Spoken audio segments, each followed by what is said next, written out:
Question 3 is on making 180 as a product of its prime factors. So this is a Sec 1 topic. You'll remember that you have learned how to prime factorize using a factor tree. You always take the smallest possible prime and you divide your 180 by 2, you'll get a 90. Ask yourself, is it divisible by 2 again? Answer is yes. Then it becomes 45. It's no longer divisible by 2, so you go to the next available prime, which is 3. If 45 divided by 3, you get 15. And then you divide by 3 some more, you get 5. When you notice all your numbers here are prime numbers, that's where you know you can stop. So I want to rewrite this. I get 180 equals to 2 square times 3 square times 5. So when you express this as an answer, okay, don't forget to write all the factors down. Next, they say, what is your smallest positive integer k such that 180 k is a perfect square? What makes a number a perfect square? If I have got my prime factors and I have got all my powers,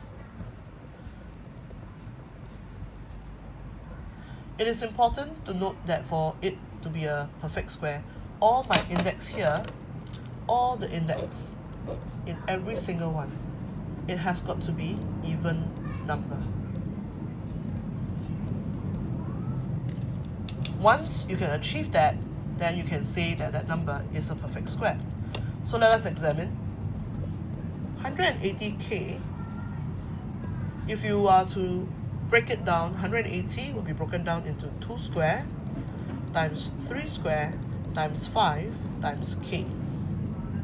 So we ask ourselves, is 2 square already considered adequate for a perfect square? Check the index, it's an even number, yes. Base 3, is the power even? Yes. Now what about 5? 5 has an invisible index of 1. That makes this number not adequate. I need something else to make this base enough to be a perfect square. And that's where your k comes in. Your k is like a joker card in a deck of cards. It's your wild card. What can k become so that together this would fulfill your index being an even number? So in this case, I have only one 5. I will require another 5. So in this case, k would just be a 5. If k is the other 5, then this 5 multiplied by this 5 will make it to be a k square, and then that is where you get your perfect square.